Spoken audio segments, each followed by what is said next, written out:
the books that I read for the last 40 years. And today I have my special guest. She is an American writer, entrepreneur, and of course, academic researcher, no other than Ms. Rhonda Parker. Welcome to Book 101, Mr. Rhonda. And can you please introduce more about yourself? I would love to thank everybody out there listening because I can tell you, you're going to learn a lot. Books tell us a lot about where we are today, but we're in the past and maybe even into the future. But what books really do, and by learning from each other, we can find not only ourselves, but we can find everything that we ever wanted to be associated with that's positive, personal, goal oriented, and aspirational. Aspirational indeed, Miss Rhonda Parker. Thank you so much for sharing your knowledge and wisdom to the world. Building a purpose driven business with hard.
I'm apologize for this connection. We're still live for we will have technical difficulties and Miss Rhonda. Again, thank you so much for being part on Book 101 review. And my first question is how do you define heart in the context of a business? Is it about values, culture, impact, or something deeper?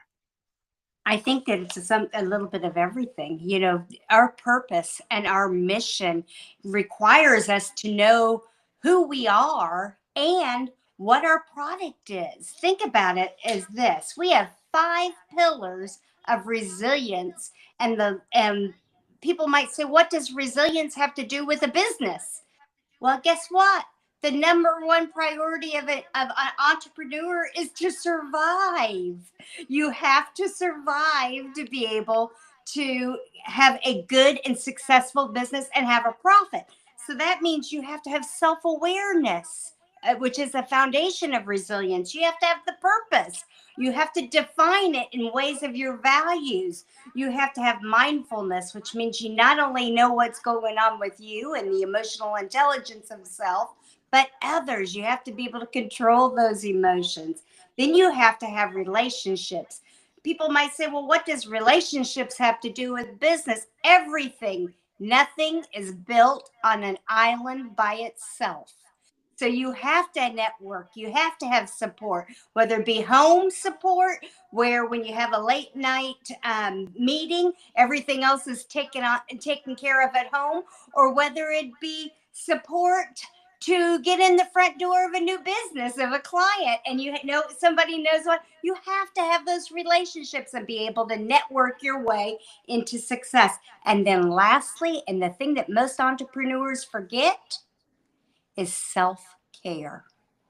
If you don't practice self care, you're burnout before you even begin because you can't do everything. And self care is mind includes the mindfulness, but it also means your physical, your emotional, your spiritual. You have to be able to move through life and have the same resilient qualities as your organization. So we're back to step one, self-awareness to be able to be successful in your business and in others. So really, to answer your question, a purpose requires all of that. Your values, your why. Why are you in business? Why are you doing it? What do you need to be in business? But you have to define it. And if you haven't defined it, how can you follow the roadmap? Very well said, Miss Rhonda. Very well said. And I think Mr. Steve Jobs miss the self care. How do you practically weave your core purpose into everyday business operations beyond just a statement on the website? Well, core purpose requires you to reflect on what is it that you intend to do. In my business, I intend to help others. My client base is people that are in transition, that are either redefining their organization or redefining themselves. So that in that particular context, that means I have to be willing on a personal level to do the same. When I get up, I intentionally do intentional acts to provide the daily purpose in my life by reminding myself through affirmations, reminding myself through visualization, and reminding myself by my daily walk in life that I want to begin with kindness every day and end with compassion. What does that have to do with business? Everything. Everybody has something going on, especially in today's world. It's chaotic. There's rumors of war everywhere, there's rumors of violence everywhere. There's tariff wars, there's this, there's that. How, as a business owner, do I stay true to my purpose? I have to remind myself what that purpose is. What value do I add to my clients? My clients are individuals that are in transformation. They've been downsized, right sized, wrong sized, alienated, moved on, gotten tired, got burnt out, ready for something different.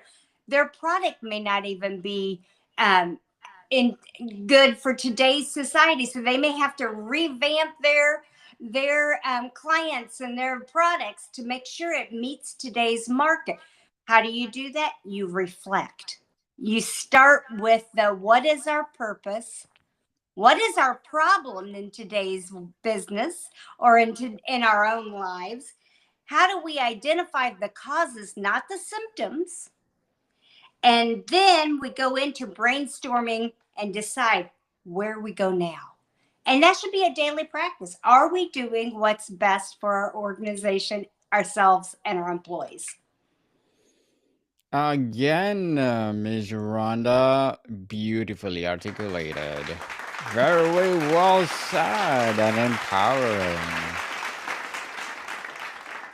Building with heart often involves harder choices like ethical sourcing, fair wages, turning down lucrative but misaligned deals. How do you navigate these potential purpose stacks while ensuring business viability? Well, the first thing is, do you even know your own values? See, it's very easy to be sucked into a deal or a journey that's not aligned if you're not going through and creating a problem solving mindset for yourself. You have to have the capacity to identify the solutions that align with you and your organization and your goals, and take that practice into steps that not only finds the best solutions, but implements the solutions and plans.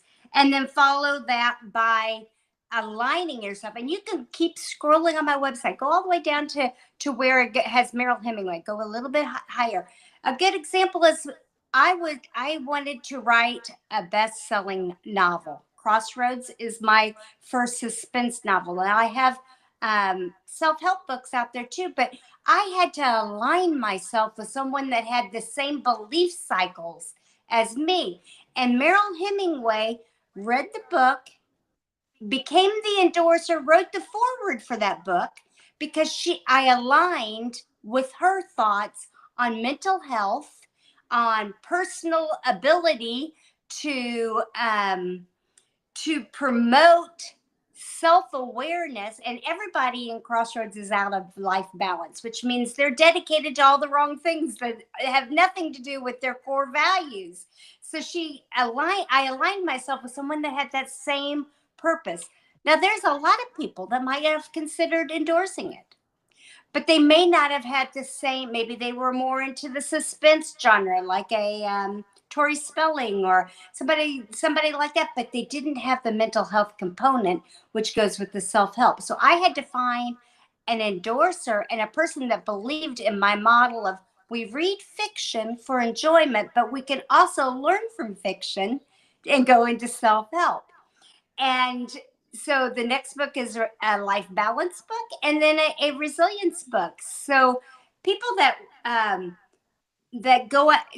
write books for their, or even manuscripts for their organization, they can find that they can join a whole platform of people that publish these books to be able to allow a different mindset into the people that read it, the audience. And in this case, I'm hoping that Crossroads allows people that are in transition to realize, like Meryl Hemingway said on her endorsement videos, sometimes we have to realize that even chocolate has an expiration date. How many business decisions have we put out there and we refuse to cut off the bad decision, and we keep chasing it with good money after bad, as they say in the gambling industry? You just keep on putting more money into it, and it's not thriving like you need it to, and it's not creating profitability, or maybe it's not even aligned to your main purpose. Well, if that's the case, then we have to make a decision. Same thing with people. We can hire people that are not right for the job and not right size them, or not have them in the right positions. We can create the wrong pathway. We can even create the wrong model. But if we choose to evaluate and follow up on those decisions, we can realign our business in a helpful way. Congratulations, Miss Rhonda, for being Amazon bestseller. And tell us, what is a Crossroads suspense novel is all about? I would love to. It's based out of Indianapolis. It's a whodunit thriller, kind of like an Agatha Christie kind of clue-based storytelling, and it's all about each character being out of balance, and we have to decide who's the villain in it. So you have the workaholic that's on the jury. You have the law and order guy that's the prosecutor. You have the guy trying to reestablish his career because he messed up, and that's the defense. And then you have the guy that's loyal to his friends, and now he's up for murder, and he has to decide whether he's turning against his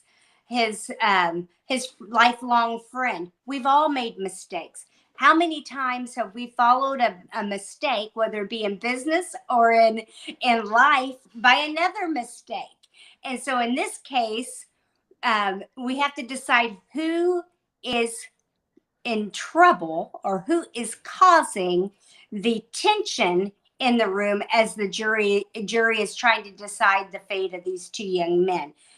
Meanwhile, things start happening to the jury, and who's doing that? You have to decide. It's kind of like the game of Clue. Is it the candlestick? Is it the gun? Is it the horse? Whatever it might be. And then by the end, you'll find out that there's always more than one motive that can cause a crime. And that in this case, we're exploring the emotions of anger, fury, and envy. And in Proverbs, it says, anger is cruel, fury is overwhelming, but who can stand before jealousy? Envy makes the bones rot. Indeed, a best-selling novel, Ms. Rhonda. And what are your struggles in writing Crossroads? My struggles in writing Crossroads was accepting me, believe it or not. I was, I never thought I could write a best selling novel. I just wanted to try.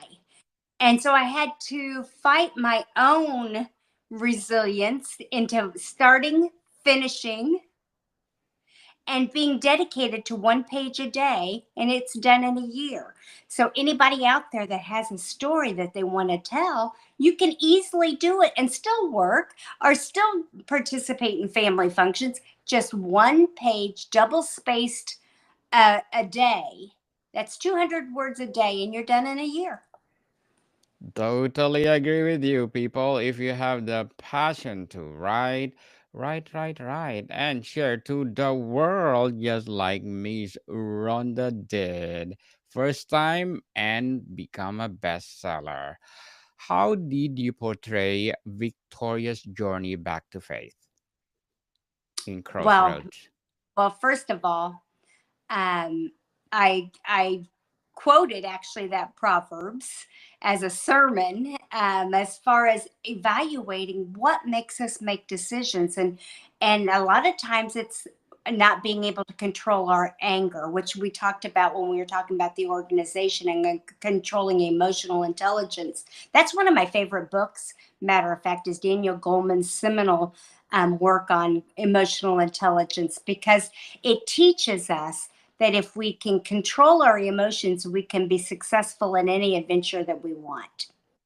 And so for me, I had to build my resilience around my emotions, and I put it back in towards faith, because faith teaches us how to be resilient. And it doesn't matter whether you're Christian, whether you're Muslim, whether you're a Buddhist, all faiths have similar thoughts when it comes to success and emotions and um, being resilient. For instance, the African proverb says, "A um, the righteous fall 7 times and get up 8."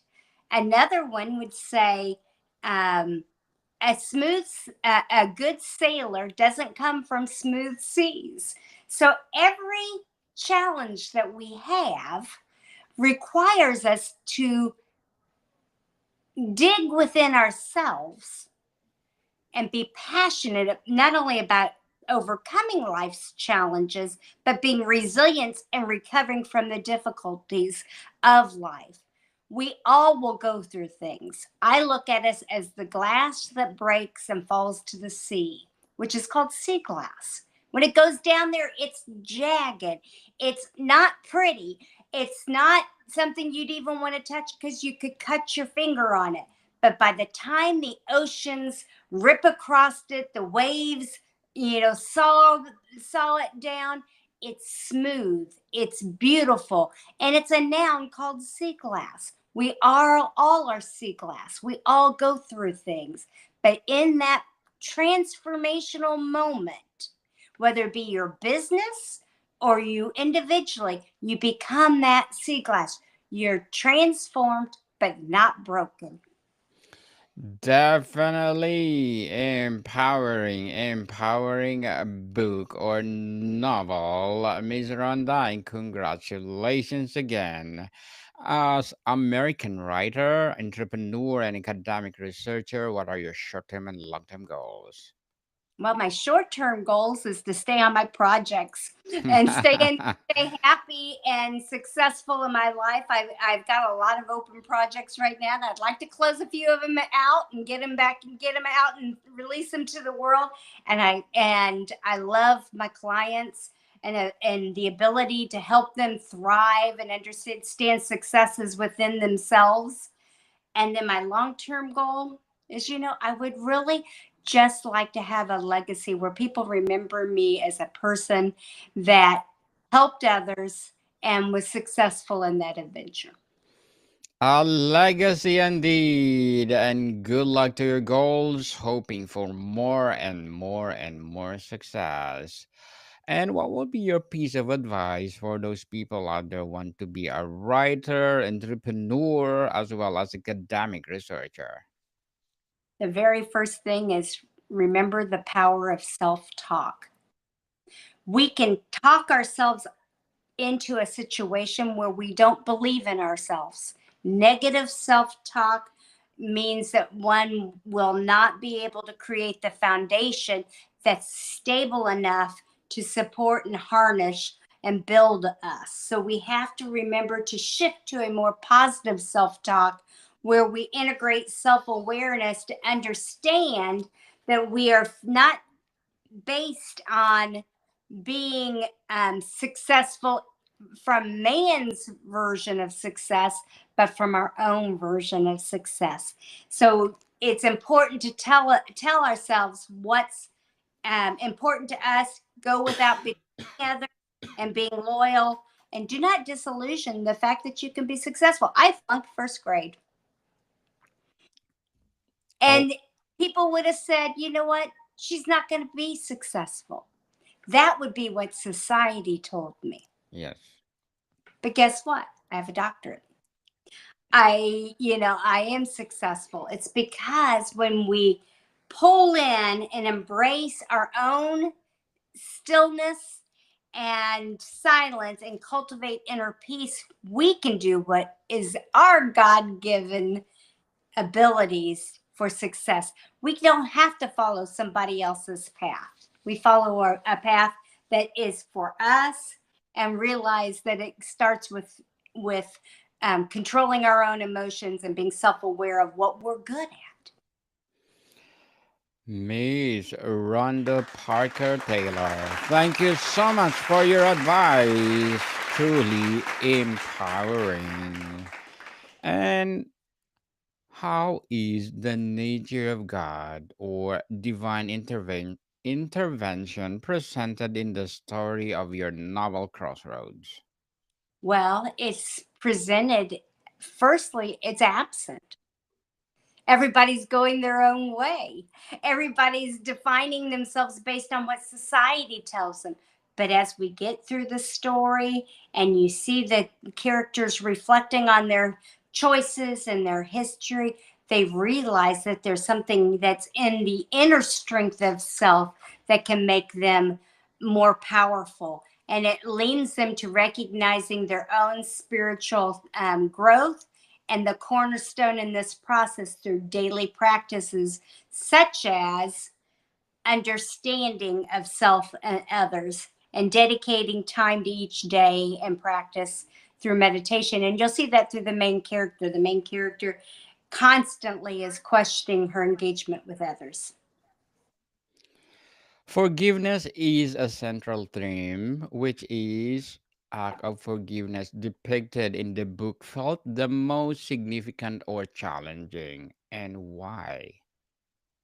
Well, first, you have to be willing to adapt and thrive.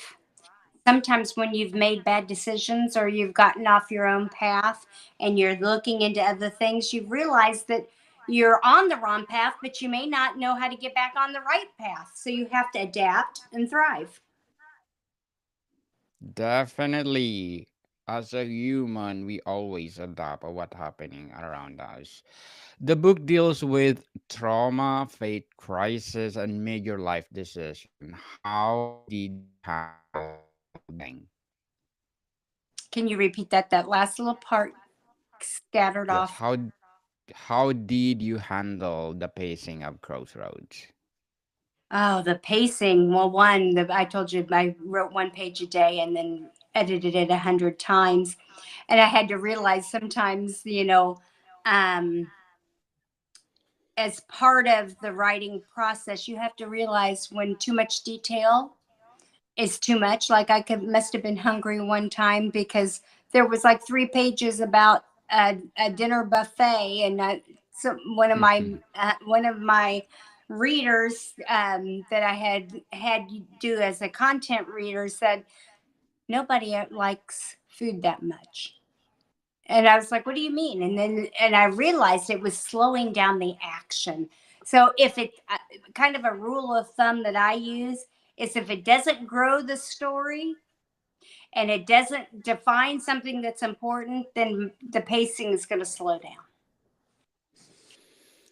Miss Rhonda, before we wrap up our discussion for today, I'm inviting you to please do listen to my other podcast, people. My other podcast, because Abstract Essay is already in fifth season, Abstract Poetry in second season, and of course, sure, my Book 101 review in its fifth season too, Comedy 101 in second season, and my Food 101 in its fifth season as well, Geography 101 in fourth season, and my baby podcast, Law 101 and Mental Health 101. My Love Letters in third season, and my Movie 101 review and Music 101 in fourth season, and Science 101 and Sex 101 in fourth season. Please listen to them wherever you listen to your podcast. Miss Rhonda, ultimately, what kind of legacy do you hope for purpose driven business lives not just in the market, but in the lives, in touches, and example it sets? Well, the purpose for me, the purpose driven business requires me to realize that I want to make a difference. I want to make a difference in your life. I want to make a difference in my life. I want people to read my books and follow my, my YouTube or my social media and realize, we are more the same than we are different, and we can connect in a variety of way, which means fostering social psychological health of ourselves and vulnerable people is a requirement for us to have a good society, and one that supports all of us. And so my legacy for others is to be known as a person of love. A person of love, indeed, Miss Rhonda Parker. Thank you so much for sharing your knowledge and wisdom to the world. So, can you please invite our listeners to support your books as well as your advocacy or any projects that you are doing right now? I would love them to follow cross and they can go to my websites. I'm on Facebook, Instagram, and several other of the platforms. And Daniel, you just gave me a new podcast to read, which is Food 101, because Thank you I so love much. to cook and I love food. And one of my new daily practices, you asked me about that, is when I'm doing food prepping, I start meditating because Awesome. I start thinking about how those fruits and those vegetables and those proteins are going to give me nutrition and strength as I'm washing them, as I'm cutting them. And then by the time I'm done, I feel revived before I've even eaten them. So I've got to watch that food one more about it. Yes, and I'm inviting you to be part on Food 101. Miss Rhonda, let's talk about your food, your favorite food that you always cooking. And yes, people, let's support Miss Rhonda Parker because if you support her, more and more and more and more empowering books to come, more and more and more advocacy to come. So, Miss Rhonda, thank you so much for your time. Thank you. Have a wonderful day. And Yes, people, more to come. See you soon.